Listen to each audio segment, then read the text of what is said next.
2월 달까지 길이 쭉 잡혔어요. 야, 이게 헌재 재판은 엄청난 속도전을 하는 것 같아요.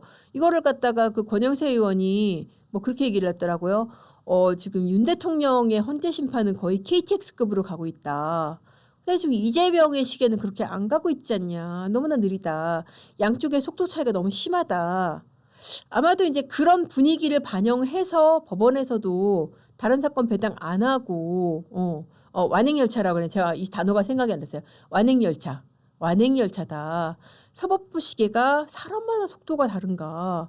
아니 그렇잖아요. 지금 생각해 보면은 이 대표 같은 경우에는 사실 구속영장 같은 경우에도 국회에서 체포동의안이 통과가 됐는데도 현직 당대표라는 이유로 기각이 되지 않았습니까? 이 기각 사유 중에 중요한 부분이 현직 당대표로서 증거인멸 도주 우려가 없다는 거 아니었습니까?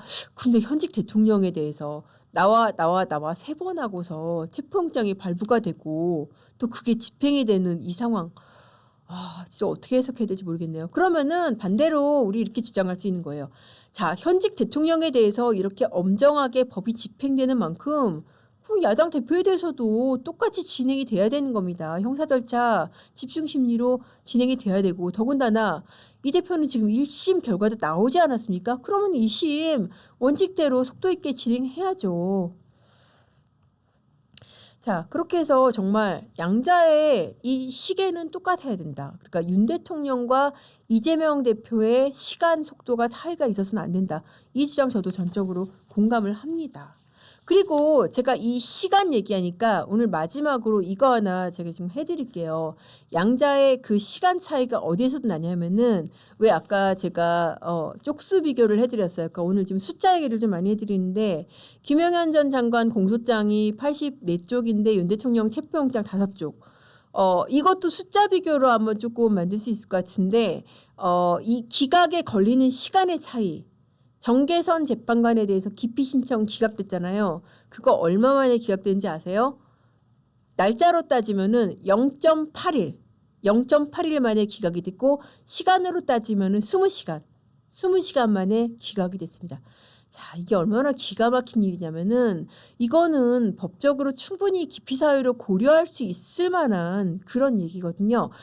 이 사안 잘 좀 모르시는 분들 위해서 왜 기피 신청을 했는지 제가 다시 한번 명확하게 설명을 해 드릴게요.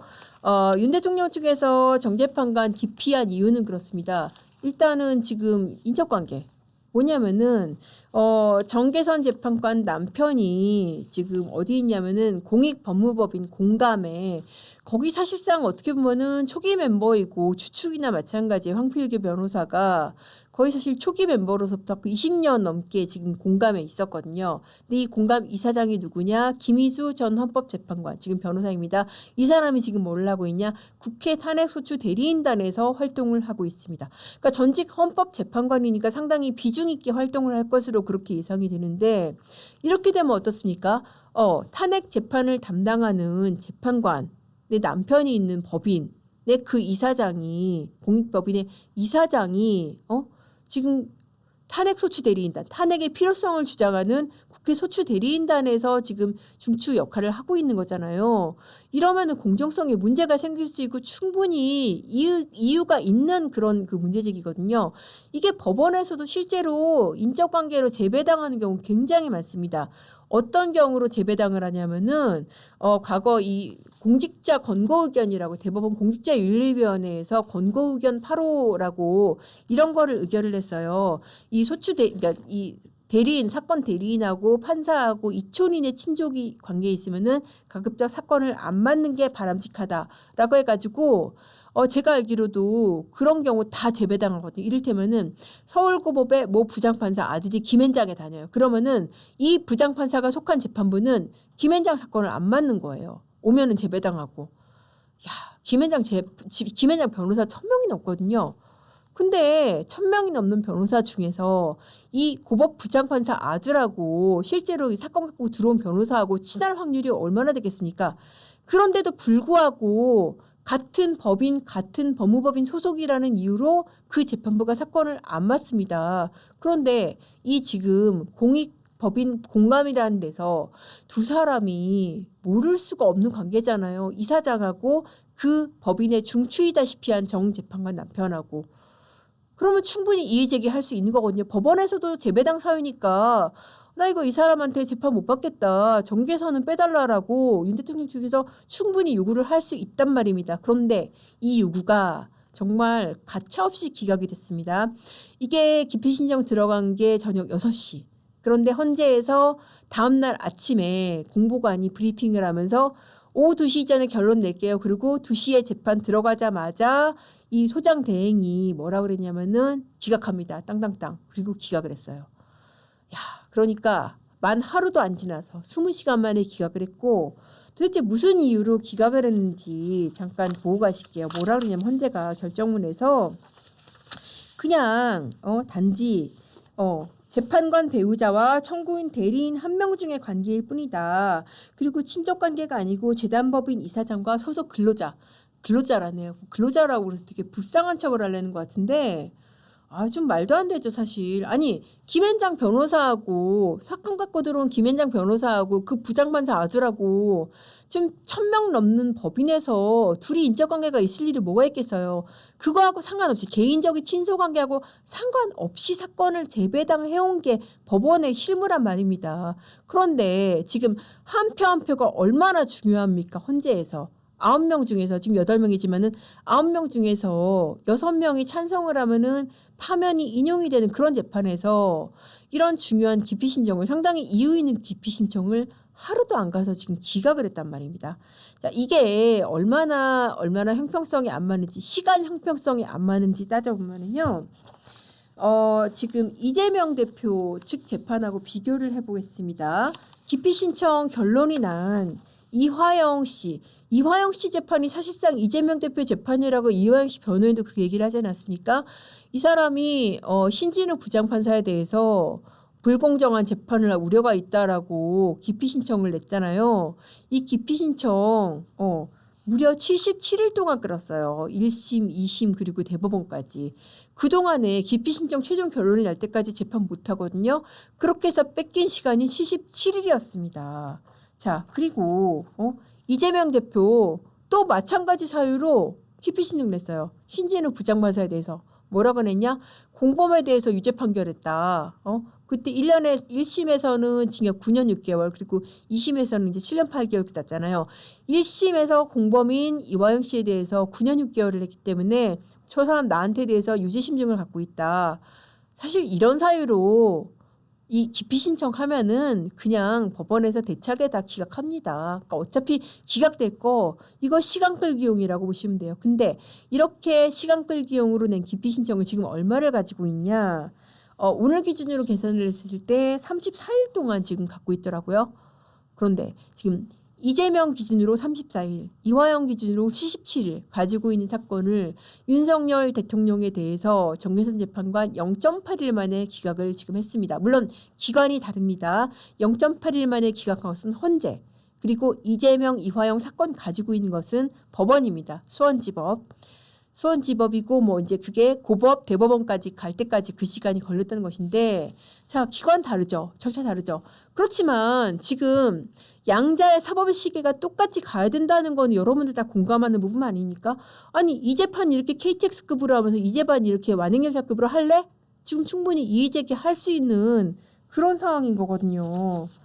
그러니까 윤석열 재판은 정말 단호박으로 빨리 하고 이재명 재판은 이렇게 엿가락처럼 질질 늘어지고 여러분 이거 지금 용납이 되시나요? 저는 진짜 안 되거든요, 잘. 그러니까 지금 윤석열 대통령도 제가 했으면 유죄 판결 받아야죠. 뭐 실형 나오면 실형 살아야죠. 탄핵이 만약에 인용이 되면은 뭐 판결 결과 받아들여야죠. 그 절차를 안 하겠다는 게 아니고 사법기관 충분히 그렇게 판단을 할 수 있습니다. 그런데 제가 앞서도 말씀드렸지만 김문기 모른다. 국토부 협박. 이거 가지고 이 대표 2년 넘게 재판했잖아요. 그런데 지금 내란이냐 아니냐, 계엄이 헌법적으로 정당하냐 아니냐 이 중요한 문제를 따지는 데 있어서 이렇게 지금 재판관 기피 신청을 갖다가 하루도 안 돼서 기각을 해버리고 지금 본인이 지금 구금돼서 못 나오겠다는데 기피 신청 이렇게 그냥 아주 단호박으로 기각을 하고 이런 절차를 지금 납득을 할 수가 있을지 저는 상당히 조금 의문입니다. 좀 여러분들도 이게 헌재에 대해서도 많이 좀 분노를 하실 것 같아요. 물론 뭐 흐름상 헌재는 가결로 보인다 뭐 이런 분도 계신데 뭐 흐름이야 이제 뭐 두고 봐야겠죠. 물론 이제 지금 이렇게 빨리빨리 가는 거 결국 결론을 정해두고 한 거 아니냐 그런 문제 충분히 제기할 수 있으실 것 같습니다.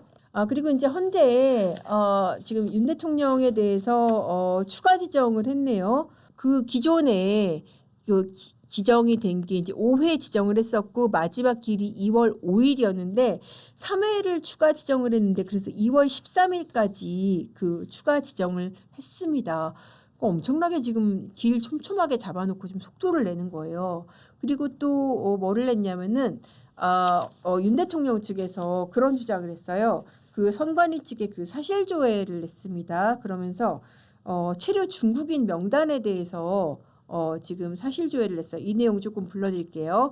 윤 대통령 쪽에서 어떤 취지로 지금 사실조회를 냈냐면은 이 중국인 명단 그러니까는 지금 이제 윤 대통령 쪽에서 이게 선거 부정이 있다고 주장을 하고 있잖아요. 그러면서 선관위 계엄도 이제 그런 차원에서 이루어졌는데 지금 현재 이 중국인이 국내에 얼마나 있는지 아마도 이제 그 뭐 매체 보도 때문에 그런 것 같아요. 그 중국인이 이제 뭐 잡혀서 압송됐다 그 매체 보도 뭐 그거 관련해서 검증을 하려는 게 아닌가 싶습니다. 그래서 체류 중국인 명단에 대해서 지금 사실조회를 했고, 네. 그 부분은 지금 아직까지 좀 확인된 부분이 아니라서 어떤 차원에서 지금 사실조회를 했는지는 조금 두고 봐야 될 것 같습니다. 그래서 이 부분에 대해서 일단 헌재가 사실조회를 받아들였다라고 합니다. 그리고 증인 채택이 이루어졌어요. 김용현 전 장관 탄핵 심판의 증인으로 채택이 돼서 아마도 직접 심판정에 나와서 김 전 장관이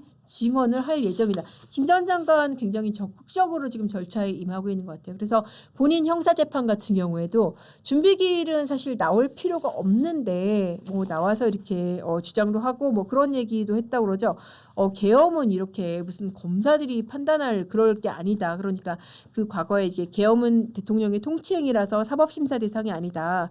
그런 차원의 주장을 하는 것 같습니다. 그렇게 해서 절차에 적극적으로 임하고 있기 때문에 아마도 윤 대통령 이 탄핵 심판에서도 상당히 이제 목소리를 낼 것으로 예상이 되는데 문제는 이제 그런 주장이 과연 윤 대통령의 탄핵 심판 탄핵 여부를 결정하는 데 있어서 긍정적인 요소가 될지 아니면 부정적인 요소가 될지 그 부분도 조금 다른 문제예요. 그래서 그 부분 결과는 아마 좀 지켜봐야 될 것 같습니다. 그래서 자 앞으로 제가 지금까지도 그래왔지만은 윤석열의 시간과 이재명의 시간은 같은 속도로 가야 됩니다.